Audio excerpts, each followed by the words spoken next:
So today we're going to talk about how to save for retirement and what is the best way to save for retirement. So we're going to talk about that. We're going to talk about what most people do first. So what do most people do to save for retirement? Okay, well most people, about 90% are essentially employees, right? 90% of people are employees. Roughly 8% or 7% of people are independent contractors and 3% are people that hire other people, employers. Those numbers are just very rough. It might be 80%, it might be 85%, but we're just going to keep it like that. So 90% of people are employees, right? And well, what do? They put money into, 401k. The 401k in the United States and Canada, RRSP is the same thing. So what do? You put money every month or every few months into your 401k, and your company occasionally matches it. Some people match it 1-for-1, which is amazing. Some people match it 50%. Some people only match a few $1,000s a year. They match 3% of your salary sometimes, right? That's what I think that my girlfriend's company does, 3% of her salary. So this is what most people do. 401k, I talked about it. So they rely on Social Security, RRSP, so on. Social Security, RRSP, et cetera, et cetera, et cetera. So that's, that's okay. I mean, you're saving. It's better than what most people do. A lot of employees, they just use their money and just spend it. Put it on rent. If they make $4,000 a month, they're spending $3,950 of it, and maybe $50 gets saved up. That's what happens. It's unfortunate. So if you're doing any of this stuff, that's okay. You're going to be fine for retirement if you are consistent with doing that. However, those come with fees, and we're going to dive into this a little bit. But first, we're going to move on to the next level. The next level is you don't do any of this company stuff here, and you use a financial advisor, and maybe you dip into a little of this stuff too, but you largely put it in mutual funds. This is what I think my grandparents, no, it wasn't my grandparents. I think it was my grandparents or my parents did this for a while until they realized that this was not the best way to invest their money. I think it was my parents. Yeah, it was, for sure. So they realized that this was not the best way to invest your money. So for example here, 401k, if you invest in this, the fees that come with managing your 401k, your deposits, and all of it, every time you deposit, there's usually a fee, a secret fee. Every time you withdraw, there's a fee. Every single month or every transaction, there's a fee. Every single year, they take out a fee. And this usually adds up to anywhere from, it can range drastically, but it's usually from 2 to 4%. I've seen almost 6% though. In fact, Tony Robbins' book said that some can be 6% of your entire fund that you put in gets taken out every year. 6%. Meaning that your 401k would have to beat the market, in some cases by 6% in order for you to have a positive return on investment. So when you go to a mutual fund here, and you go with a financial advisor, financial advisor usually has a lot of the same fees. However, it's usually based on commissions, transactions, so on, but usually mutual funds will be about 2%, 2 to 3% of your total fund gets taken out every year, meaning that their investments, your investments, would have to beat the market by 2 to 3% per year in order for you to take a positive return. Does that make sense? So if you have $1,000 invested in whatever, a 401k, and it takes 4% per year, you're losing $40 a year for every $1,000. For mutual funds, it's $20 a year you're losing every year. And so why is this bad? Because if you put a few $1,000 or $1,000 a month or $500 a month, and you do it over the course of 30 years, those percentages are the difference between you literally having $1 million portfolio and a $300,000 portfolio. These fees here, so let's say this would put you after 30 or 40 or 50 years, this could make you end up with 500 grand. This would, with the same amount of money and time put in and all that, this could make you, $1.5 million portfolio. And then here's the next thing here. Here's the next level. The next level is do it on your own. Do it on your own. And this is the best way to save for retirement. Especially if you start when you're 25, 30, 35 years old, doing it on your own, not using a 401k, not using a financial advisor. You know, some 401ks can be really, really good. I don't want to rip on them completely. Some of them I've seen low fees and the employer almost matches it. That's pretty good, okay? However, still doing this is better for the most part. So doing it on your own. So even if you aren't interested in the stock market or mutual funds or whatever, you don't want to follow any of that stuff, here's what you can do. There are exchange traded funds. There are ETFs. There are ETFs that have management fees. I think I saw one yesterday which was 0.04%. I was actually looking at them on my stock market, but you can check that out. On my stock market program in the link below, I was actually looking for the best ETFs to invest in, and I saw a bunch with 0.04% fees. Or is it 1.4%? I think it was 0.04%. It might be 0.014%. But what I'm trying to say here is that 0.04% is your management fee here. 2%, 4%. Over the course of 30 years, 40 years, again, this could be $500,000. This could be 1.5, and this could be 3 million. This could be 4 million. This could be, we're talking about millions of dollars if you make, 100K or more a year. But, we'll say for the average person, this could be 250 grand up here. This could be 400 grand, and this could make you a millionaire. Is what I'm trying to say here, by just cutting out those damn fees. And so that's a really good way to invest. Invest in exchange traded funds in an S&P or a high dividend exchange traded fund that pays you 4% a year, pays you 2% a year, 3% a year, plus it goes up 2 to 4% per year. So you're seeing 4, 6, 8, 10, 15, not 15, but 10% returns per year sometimes. So that's what I would recommend. However, there's also the other way. So this is just if you're lazy, if you just want to invest once every 6 months or once a year, go into the ETF route and reinvest everything you make from those stocks. Now, however, I've been talking a lot about stocks lately. I haven't been talking about what I'm going to do lately. So yes, I do plan on still investing in stocks, but not for very much longer. Not for very much longer. I will, because one of the reasons why I'm investing in stocks so much and talking about stocks so much is because I cannot legally really do this yet. Real estate. You want to get into real estate? I do. So for me, again, I'm making very good money this year. All right, I'm doing very well. However, I cannot really get a mortgage from anyone apart from private lenders. I actually talked to one. They would happily do a deal with me. They completely trust me. But because I have not been making very good money for 2 consecutive years, 2 years in a row they want, at the same field, I cannot get a mortgage. I cannot get the 3% interest mortgage.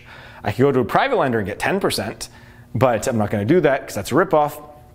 And so here's the deal, is that real estate, in my mind, if you include the tax benefits, is a better long-term investment. Plus, here's the other thing too.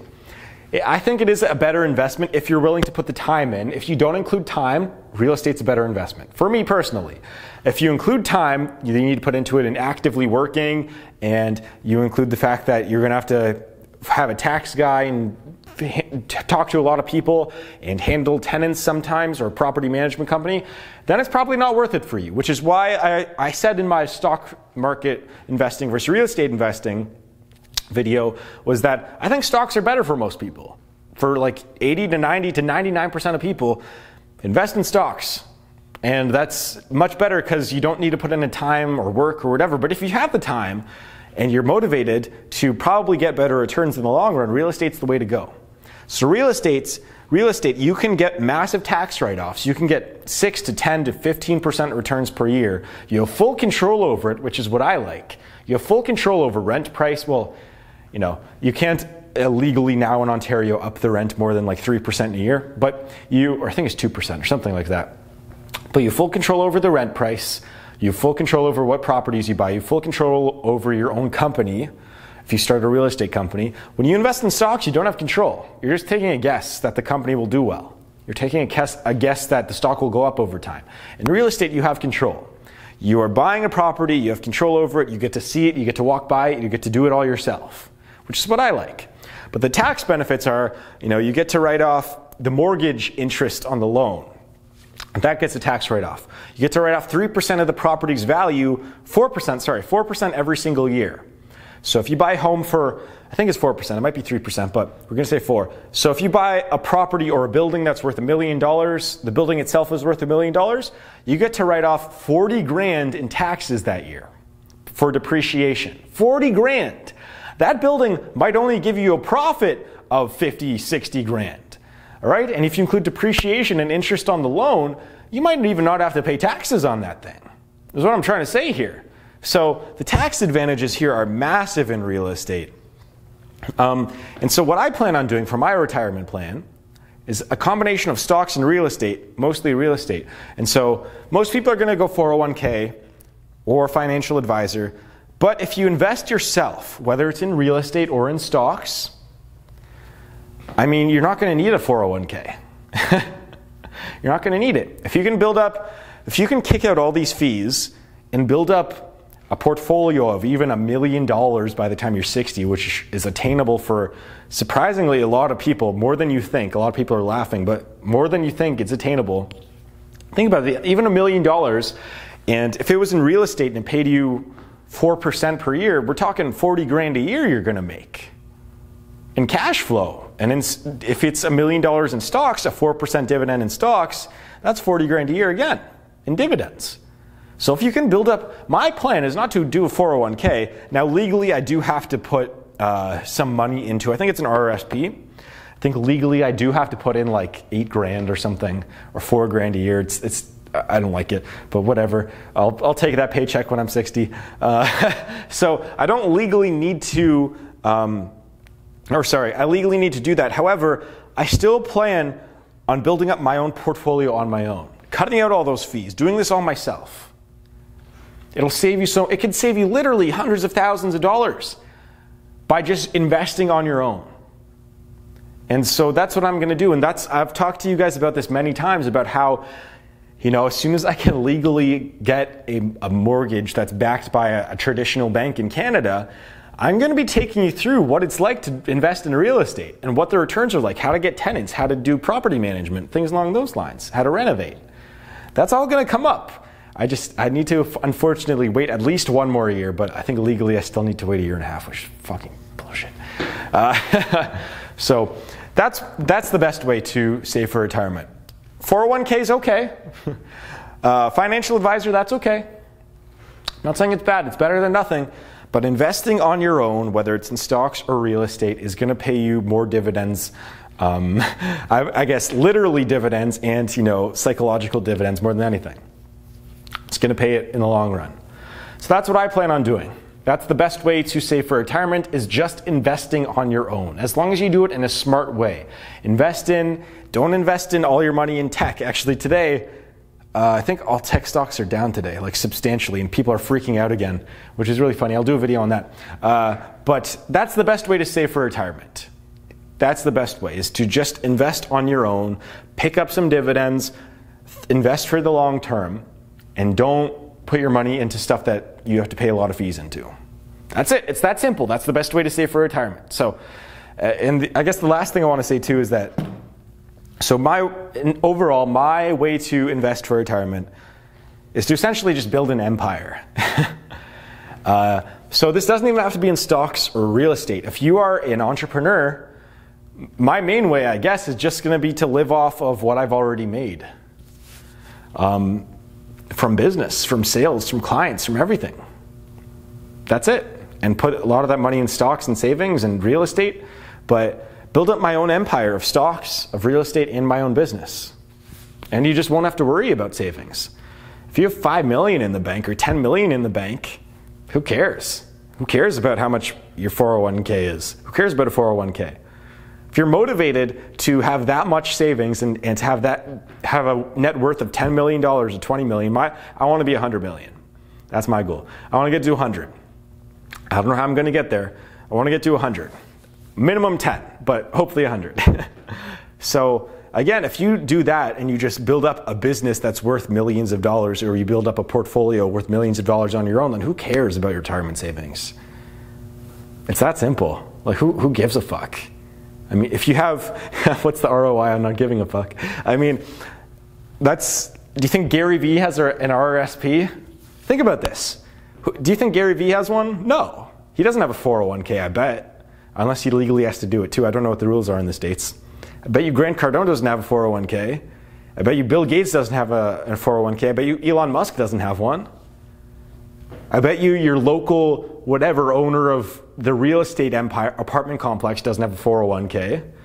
I bet the owner of 10 McDonald's franchises doesn't have a 401k. Why need one if you want to be rich? Why? Put that money into advertising, into stocks, into real estate. Don't put it into a savings account. Invest it on your own. Build a business. That's what rich people do. Don't think middle class. That's what Grant Cardone always says. This is middle class right here. Actually, this is middle class here, and then we have lower class that doesn't do anything, which would be up here somewhere. And then we have like middle to upper class here, which actually goes out of their way, goes through a financial advisor. That's what my parents did. And then we have rich people.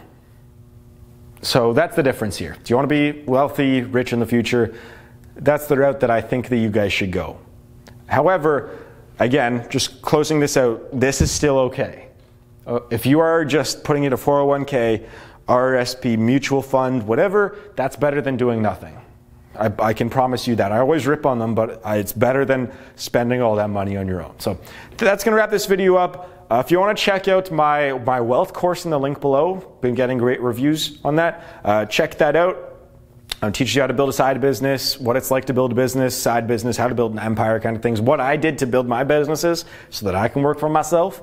And trust me, it's a lot of fun doing that. If you want to know how to do all that stuff, check the link below. Also, I do have a stock market program too. I've been updating that so you can see my own portfolio, what I invest in, stock breakdowns. I do all of that on my website now. I think I do a few of those a week, roughly. I have book summaries on there too. I'm uploading a lot more YouTube passive income stuff now. I'm starting to get that all up there. So if you want to check that out, link in the description below. Thank you very much for watching. You're all very beautiful people. See you guys in the next video.